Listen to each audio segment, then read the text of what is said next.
Rebellious Studio presents the Mind Body Podcast with your host, Maria Angelova. Hi, Rebels, and welcome to the Mind Body Podcast, your rebellious podcast with me, your host, Maria, where it is all about a strong body, calm mind, healing, and fully living. And I have today two very special guests. Hello, ladies.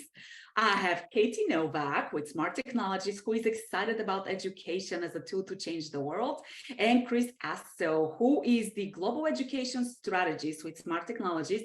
And you ladies are also co-hosts of the podcast EdShift. Welcome. Thank you so much. Glad to be here. Yes, definitely excited to be here. Thank you.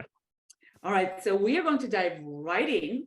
And before we start talking about the hot topic of kids and education and mental health and all those good things, let's get to know who Kris and Katie are. And actually, we're going to flip-flop these. And I'm going to get Katie give me 3 words that describe Kris and then vice versa. How about that? Ooh, I like this. 3 words to describe Kris. A little bit of a backstory behind it. Passionate, active, and wise. All right. You want to give a little bit of background behind? Sure. Kris is passionate about a lot of things, ranging from, education to wine to horses to many different things in between. And she knows what she likes, whether it's in any of those areas or sort of in life in general. And she's willing to go after what matters to her. She has a lot of experience, teaching in different places in different countries, living and working in different cultures.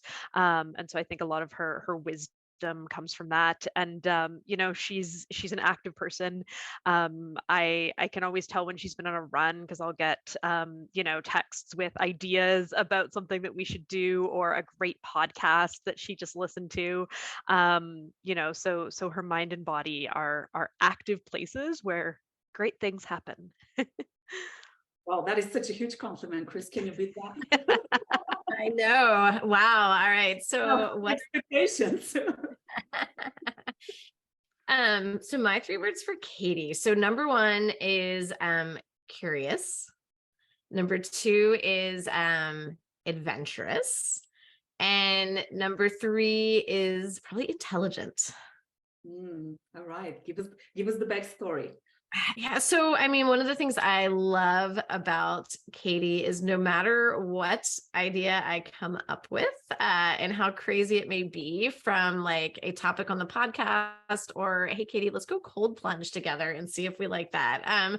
She's always willing to try something new, to do something new. And I think that's very connected to her curious nature. Like, she wants to know why and to learn more. And I feel like she's always learning. She's always recommending things to read, or things she's done, or things she's learned.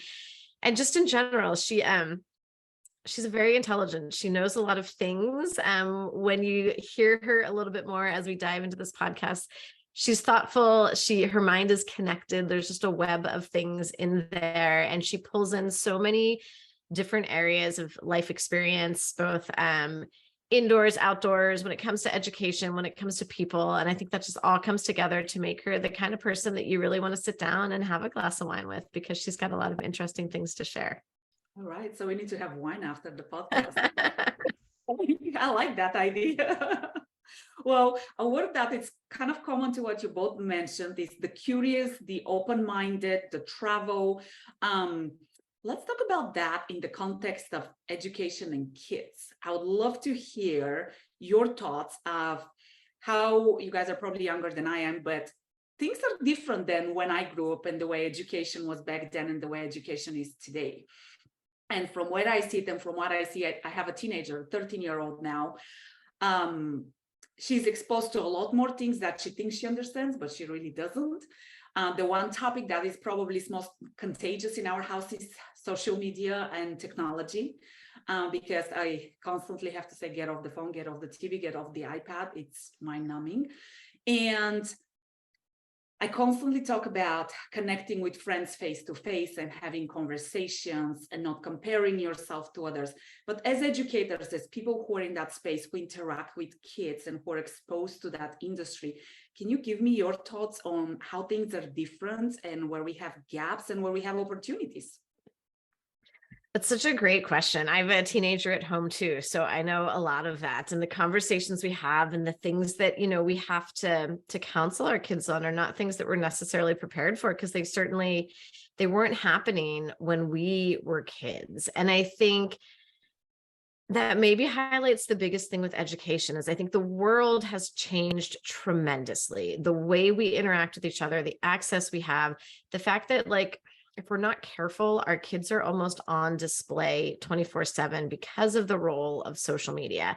And they feel a need to kind of cultivate who they are there at a time in their lives when they're shaping their identities, right? Like the whole goal of being, a preteen and a teen is you try on new things and you see how they work, and you look at the people around you and you're like, I wonder what would happen if I acted like that. And so we've got kids in a stage where naturally they are trying on things and sometimes it doesn't work, but now we're capturing it all kind of in the permanent social record online. And that's a really tough thing for kids to navigate. And that maybe points to the challenge with education, is that education is changing not at the same rate that the world is changing. And so we're really having to, as teachers, as leaders, think of how should and can education shift to keep up with that, because we do have to educate our kids in new ways about both the dangers and the benefits of the world they live in. And so we're in a very dynamic space right now where we're making a lot of shifts to keep up with that. And I think that's why social emotional learning and mental health have really come to the forefront of the conversation, because they are super important. And I'm going to stop talking in a second so Katie can say things, because I know she's a lot to say on this too. But I mean, one of my areas of passion is really understanding kind of brain science and how what's happening in our brains impacts how kids learn. And I actually heard some really interesting and encouraging statistics today from a different podcast about how teachers are actually really interested more than ever in the neuroscience of this all, because they really want to help kids. And so in a nutshell, we have a great group of teachers and leaders who want to help kids in a very dynamic, shifting world. And we're trying to get education to a place that we can support that. I think the role of technology in this world in education is absolutely important, because Maria is saying, yeah, you don't want your daughter on just kind of playing a game or just doing chatting on her phone all the time. We need to teach kids that technology has a place, technology has value that it can provide, and how to use technology as a tool in their world. It can do a lot for them. It can help them research things and understand things and connect to people and connect ideas together, and there's ways to use it that are healthy. And there's ways to use it that are less healthy. And we need to teach them what that looks like. And we need to give them the tools to make those choices for whatever that technology looks like in the future, because it's going to look different than it does today, when they're graduating school, when they're going into the workforce. But we need to teach them those skills and give them the tools to make those choices, regardless of whether it's a phone in their hand or it's, some other three-dimensional metaverse that we're not even picturing yet. Whatever it is, the tools need to be applicable for them so that they can evolve with the way the world is going to continue to evolve. And I think I'd say layering next to that, sorry to interrupt, Maria, is the importance of also building self-esteem both at home and in the classroom. Because if there's one thing that's really at risk in this digital space is kids' self-esteem. And so how are the things that we're doing in the classroom and how are the things that we're doing at home as parents, reminding them that as individuals, they are unique and spectacular, and they don't have to be like everyone else to be great. And so as we build that up alongside of those tech skills, I think that gets us to the place where we are developing kids who are ready to go out and conquer the world, whatever it looks like. And that's a great point that I'm actually going to pivot to that, Kris, because I was just going to say that I'm glad that at my time there was social media, no recording, everything is on camera. I mean, videos, photos. And like, I constantly talk to my daughter, be careful what you send because it's in the cloud. So you think you're going to delete it, but you're really not deleting it, right? And I talk to my daughter a lot about that stuff, about self-esteem, about not comparing herself to others, about what she puts out there, about what she says. Sometimes she's like, we're joking and they're saying some things that sound really mean. She's like, Mom, everybody knows we're joking. And I'm like, you don't have the tonality to know that you're joking. All you're saying is words. And the way the tonality and the gesture, can change the context of something. But these are all things that we talk about. But I don't think all of her peers have that level of support and that level of guidance. And I personally have spoken to some of her friends who are struggling with like, well, I don't have that. Well, I'm not like that. And who are really being impacted mentally because they're trying to be somebody who they're not so that they can fit in a group or they can behave like somebody who is popular in their perspective. And I think that becomes a really scary place from a mental aspect perspective. Any thoughts about that or anything that parents can do to other than talk to their kids? Because that's my biggest tool that I've got. I mean, you're spot on. And I think you've called out, a really important piece because in this world of technology and where our kids are very comfortable not talking as in words in a conversation face to face, right? Like there's this whole new language that sometimes I admit is very foreign to me with emojis and text and all of that. And, my daughter and I have the same conversations about, what she's doing, what she's experiencing, and she sees her friends who are struggling. And I think the thing that we need to talk about with our kids is we need to talk to them all the time about everything, like, making that space, because when we grew up, you'd come home and it was quiet in a way, right? Like all of the noise and all of the drama and all of the need to prove yourself as, a teenager at school was gone. You could shut it off because we were very disconnected in a different way from the world. And our kids don't have that privilege. And so how do we talk to them? And how do we encourage them to recognize and talk to their peers? So a lot of times my daughter and I have conversations about, hey, why do you think that some of these behaviors are happening? Like, what if you could put yourself in your friend's shoes, what do you think is going on? And if that were you, what would you want your friends to do to you? And then doing a lot of modeling and just got a lot of explicit practice of like, these are things you can say, these are things you can do. Let's play around with them and see what feels right. But just making sure kids understand that, most barriers can be broken down with a conversation, and to be brave and to be kind in a world where there's so many other options. Like what is the thing that you can do? And I think as teachers too, modeling that and remembering that, like we definitely need to lean into kindness and to boundaries. I think that's another thing that we need to really teach our kids about is like, what? You can say no, you can turn things off. Like, how do you do that? And what are the words that we need to practice to make sure you feel comfortable doing that? And then when do you know when it's time to just call an adult and say, I can't deal with this anymore? And so I think it does all come down to those conversations. The more often we can have authentic conversations with kids, the better prepared they are to deal with some of these really hard things that they're facing. Completely agree. And it's so affirmative for me to hear you say that because yeah, we talk about boundaries. Like sometimes she'll say, my friend keeps complaining about the same thing over and over. And I said, you don't have to respond, right? Just answer one time and then say, I don't wish to talk about this anymore, because she's realizing nothing is changing. But it's uncomfortable because you think, well, if I say no to my friend, is she going to be my friend? They're trying to get that approval and security from their friends as well.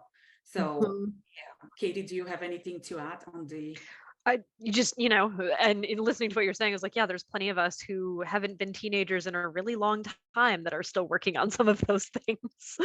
Yeah, and I think that the role of interactions in education spaces and in classrooms, ensuring that there is psychological safety in classrooms is something that the teachers have to be aware of. They don't have a choice, but making sure that teachers have the tools to do that, and making sure that things are being done in the classroom in ways that can help build some of that confidence and some of that self-determination by giving students choice, by giving them opportunities to express themselves in whatever ways that they want, can bring in some of that modeling, because students might not have any control over their things outside of the school, outside of the classroom, and so giving them the opportunity to have some semblance of control within the classroom, giving them those choices, that's going to help them build the confidence so that when they need to say no, or when they need to say, hey, stop doing that, or stop saying that, or that's a boundary for me, there's an opportunity for them to actually have the confidence to be able to do that, to say that. So there's an opportunity within classroom spaces to help students get to that point. So I'm going to pivot on what Katie just said. Let's talk quickly about teachers, because from what I see, teachers are very overworked. They're one of the industries with highest burnouts. And I have the privilege of working with some teachers, and there is a lot of admin work that they're trying to stay on top of. On top of that, they themselves are changing with the culture in the schools. Teachers who have been teachers for 20, 30 years, things are very different now than they used to be. And I think sometimes teachers themselves are just trying, honestly, to survive in the classroom. And I think when it gets to like talking about modeling, right? We as parents try to model behavior, and as teachers, same thing. The best way to teach somebody is to model behavior. Any advice or anything that you have seen that successfully works for teachers so that they can be their better, calmer, collected self, so that they can model that for students when they're feeling burned out, overwhelmed, anxious, stressed, and all of that? Any thoughts on that? So Katie, I feel like we can totally talk about a little brain science here. So I think first of all, there's actually a number of studies that show the more stressed you are as a teacher, the lower performing your students will be. Like, stress is contagious. So number one, take care of yourself. So everything we just said about like remembering boundaries, knowing when to shut down, knowing when to, say, this is what I can do, and this is all I can do, because I still have my personal life and my family to take care of. So put yourself first, which is very hard for teachers, because you've got 30 kids in front of you who are spectacular little developing individuals, and you want the best for them, but you have to have the best for yourself first. And so then when we think about things that we can do that work for both teachers and students to just relieve some of that stress during the day. So when we think about, some of the neurotransmitters we have in our brains, so things like dopamine, serotonin, the more we can build some of those levels in our brains, and that could be like a dopamine boost in the middle of the day to just kind of brighten your spirits and get your energy going, that translates to your kids as well. So taking time to be outside, to set achievable goals and actually achieve them, to create, to laugh, to be kind of socially connected. These are things that teachers can build into their day for themselves. And these are things that teachers can build into the day for their students. And it doesn't take that much work to tweak the way you're doing something, to get some movement in, to get a little bit of exercise. Maybe it's just, moving around the room, or could we take a class outside and get some sunshine and some movement at the same time? So I think just focusing on some of those small, very achievable changes is a really good way to kind of help teachers feel like, oh my gosh, this is more than I can handle. And I'll throw it to Katie, who can probably top off with some tech that will support there as well. Oh yeah. Well, first I'll talk about like looking at your conditions, looking at the conditions that are around you, and thinking about, okay, as a teacher, what do I have control over, and what do I not have control over? And even making a list of those things, right? And being able to say, like, here's the conditions that I can't control. I can either change them or I can accept them and carry on. Easier said than done, I know. But how can we control the controllables, and move on from the rest, and be able to make those little changes that can help yourself. I think in terms of the technology, the setup in the classroom, making sure that teachers have the technology that's available to them to easily help them get the insights that they need to how their students are doing, to help them do things like give feedback in an easier way so that they can do it in real time, right? They don't have to take the massive stack of papers home and, be marking at 10 p.m. and be providing feedback at 10 p.m., right? Finding ways that technology can support you in making that easier, whether that's, lesson planning as well, pulling in tools that are already built or that make things a little bit easier for you. And for every teacher, that's going to look a little different. Someone's easy to use tech might be someone else's nightmare. But looking at what's going to be easy to use that can help save a little bit of time, so you can spend 5 minutes having a dance break, to boost your dopamine, like Kris is talking about, and instead of having to switch between 17 different apps so that you're ready for the next lesson. And I got to tell you guys, I mean, you are speaking my language, because regardless of whether you're a teacher, who you are, unfortunately, most of our population nowadays is under chronic stress. I always tell people that the way you help the world is by helping yourself first. So I preach self-care, movement, dance, play. And, I do have to say, like in our middle school, they have taken out recess for some of the even preteens and teens. Oh, yeah, exactly. That is exactly how I feel about it too. It's so hard for them. Yeah. And I do think our kids have a lot shorter attention spans, because, they're so used to checking in between activities, and sometimes they need to get their energy out and they don't have an outlet. And I think if we have some of those, like a little dance break, let the students sing, whatever it is, whatever your thing is, it can help so much everybody, teachers, students, staff, admins, right? Principals. And it can make such a difference for our educational system. Well, and it even helps with the social media piece as well, right? Because when you confine students and you don't let them talk to each other and you don't give them their recess, they're going to find a way to get those little dopamine surges anyway. And they're going to do it by checking social media. Like scrolling on your phone, unfortunately, is going to feed that same need for that chemical in our brains. And so now you've got kids doing that, on the sly. And so we're encouraging a bad habit, like a slightly dysfunctional way to get a dopamine boost, and we're not engaging our kids in what we're doing. And so finding ways to build in some of these healthy ways to get what we need in the classroom through exercise, movement, connection with others is much better in the long run, and in the short term for achieving what we want in the classroom and setting our kids up to be successful in whatever they want to do next. Yeah. This is such a great conversation, and honestly, we can keep going. Maybe you guys need to come back and have like a episode 2 follow-up conversation. We're in. Great, totally. We could talk about this all day. Yes. For the sake of time, let's go into your favorite quote or piece of advice that you have for teachers, students, parents. Anything that resonates with you. One that always comes to mind for me, I believe it's Ralph Waldo Emerson. To know that one life has breathed easier because you have lived, that is to have succeeded. And I think that goes a long way when, any of us have so many demands on us, whether it's, in our work lives, whether it's our family lives, whether it is that teacher with 30 little people in front of them every single day trying to be successful. Did you make an impact on one person or in one way today? Great. You've been successful. And giving yourself the space to celebrate those wins, to celebrate the impact that you have on the people around you because of the way you approach the world, that's a win. Yeah, fully support that. Celebrate even the wins that seem like they're small. Goes a long way. Kris?